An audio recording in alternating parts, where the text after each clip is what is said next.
Hello friends, welcome to EPG Pathshala. I am Poonam Chawla, Assistant Professor with Maharaja Agrasen Institute of Management Studies in Rohini.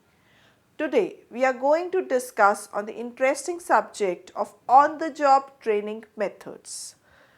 The learning outcomes associated are, I'll provide you an introduction, then we will discuss on-the-job training methods, their concept, features, process, merits and demerits of on-the-job training methods, how HRD can support an effective on-the-job training, followed by the summary of the module.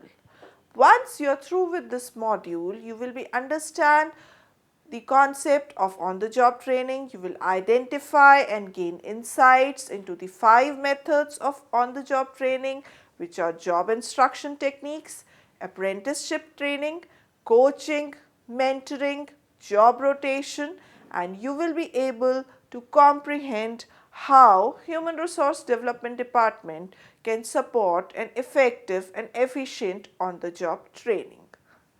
Let us start with defining what is on-the-job training. On-the-job training refers to the training which is given to the employee at the workplace by his immediate supervisor. In other words, the employee learns in the actual work environment. It is based on the principle of learning by doing. On-the-job training is suitable for imparting skills that can be learned in a relatively shorter period of time. The specific features of on-the-job training are: number 1, it focuses on individualized training. Second, unpredictability of results. Third, it requires active monitoring and supervision. Fourth, there is absence of interaction. Then there is greater emphasis on practice and doing in on-the-job training, and this is followed by easy transfer of training. Now let us look at the basic steps of on-the-job training. It is prepare, followed by reassure, then orient, perform, evaluate, and last reinforce and review. Let us look at the merits of on-the-job training. On-the-job training provides hands-on experience under normal working conditions. It offers an opportunity for the trainer, a manager, or senior employee to build good relationships with new employees. On-the-job training methods are relatively cheaper and are less time-consuming in nature. On-the-job training is the most effective method because it is in complete accord with the 3 basic laws of learning, which are the law of readiness, the law of exercise, and the law of effect. Let us discuss the demerits of on-the-job training. The first disadvantage of on-the-job training is it lacks a well-structured training environment. Poor training skills of manager can also affect the on-the-job training. Absence of well-defined job performance criteria can also have an adverse impact on the on-the-job training method. Suggestions to overcome problems in the on-the-job training. Develop realistic goals and measures for each on-the-job training area. You must plan a specific training schedule for each trainee, including set periods for evaluation and feedback. Rather, there should be a periodic feedback for better understanding. Help managers establish a non-threatening environment and atmosphere which is conducive to learn. Conduct periodic evaluations after training is completed to prevent regression. Methods of on-the-job training. There are 5 primary or main methods of on-the-job training. They are job instruction technique, apprenticeship training, coaching, mentoring, and job rotation. Let us discuss job instruction training. Job instruction training uses a behavioral strategy with a focus on skill development. However, with most of the jobs, some knowledge objectives are usually involved. What are the steps in job instruction training? The first step in job instruction training is prepare. That is, break down the job into the components. Prepare a training plan that presents the job contents in the correct order. Put the learner at ease and explain the purpose of training and why it is needed. Present, the second step. Tell, show, demonstrate and explain the complete process. Tell the trainee about the technique that you are going to use or the process he has to undertake. Show him how to undertake that process or how to perform that task. Demonstrate that task to him and explain all the strengths and weaknesses associated with that task. Third is try out. Have the trainee identify the different components of the job and what needs to be done to get the job done. Have the trainee give you instruction on how to do the job as you do it. That is just a case of role reversal. Have the trainee do the job. Let the trainee do the job himself. Provide appropriate feedback. Performance is too poor. Repeat the 3 and step 4. Also, allow trainee to ask questions so that he or she can solve his queries. Last, allow the trainee to practice and improve. Third is follow up. Check progress frequently. That is, periodic feedback should be given, constructive feedback should be given, and progress should be checked regularly.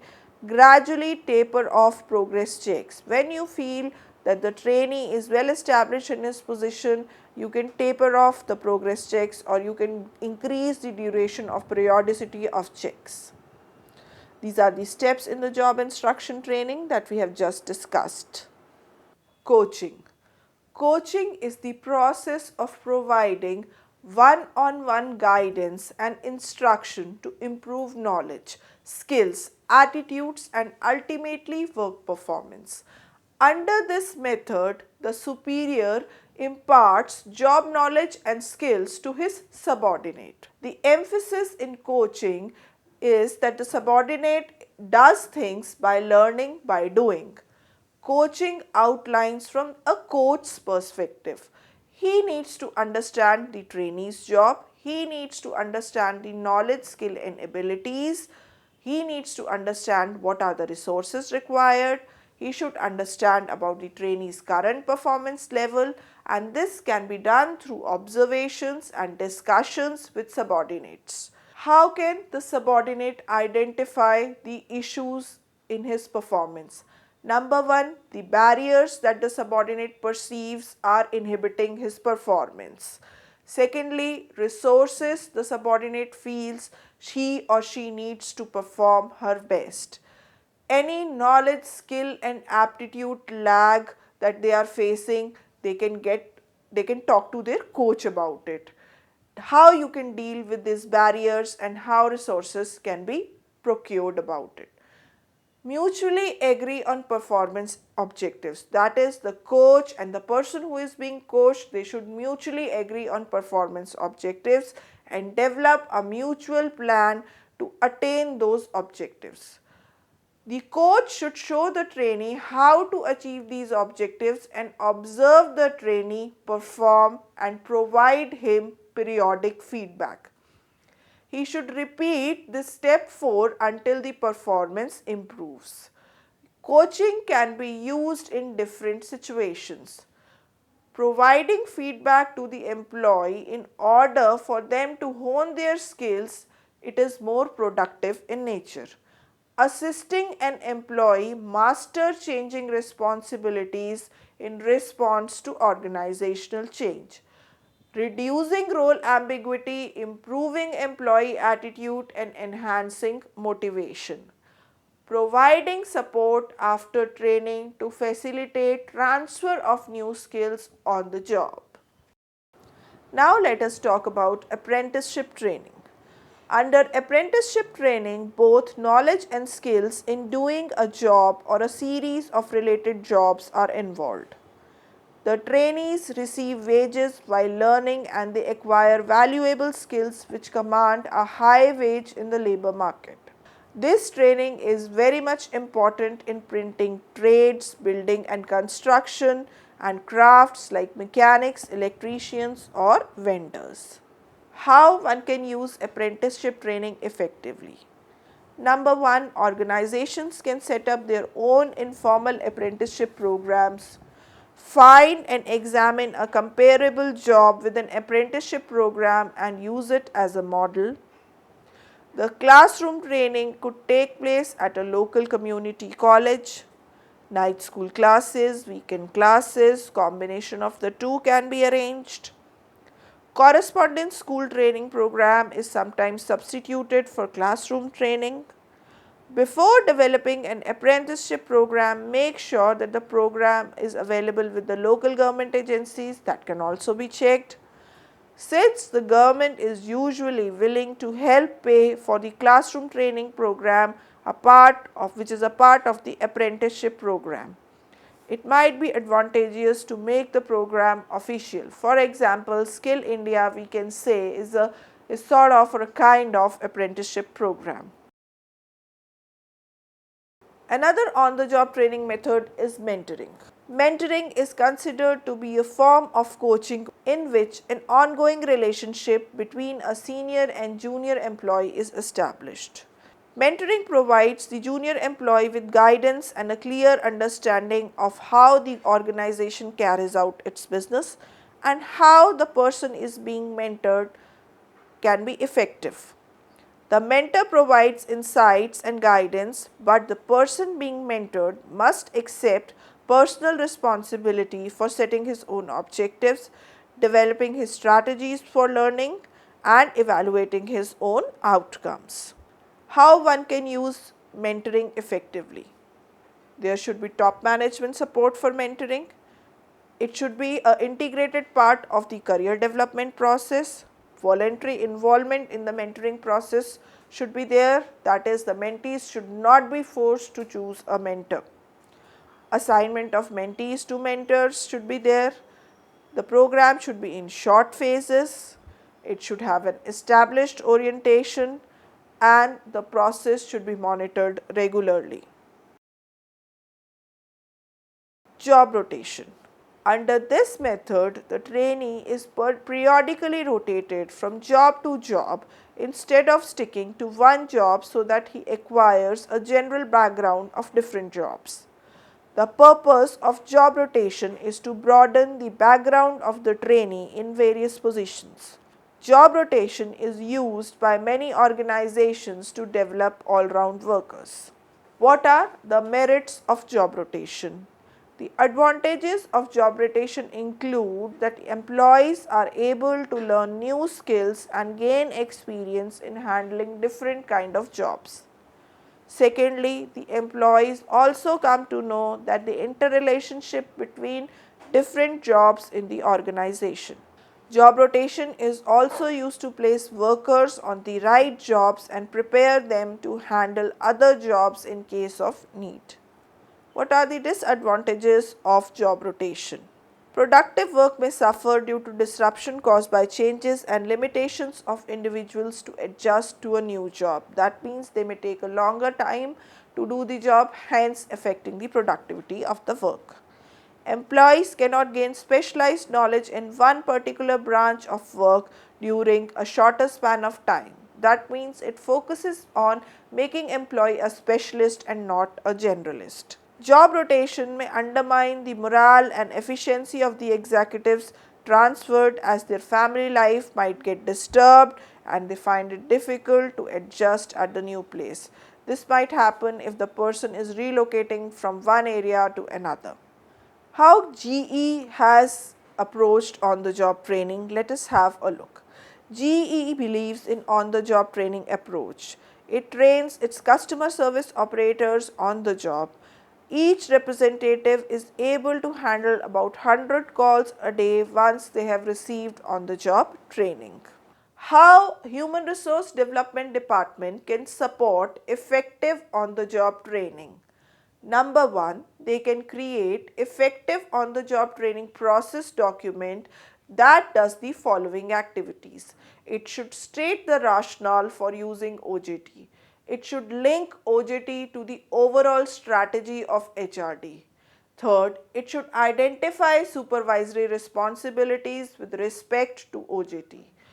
Fourth, it should also provide for a process of including the on-the-job trainer's responsibility in his performance appraisal. Secondly, develop a job description and specification for the job of the on-the-job trainer. This will aid the supervisors in the selection of appropriate candidates for the job. Develop a training program for on-the-job trainers. Make sure that a system is in place to keep track of how well those selected and trained in the on-the-job training process are doing. Provide complete support to on-the-job trainers.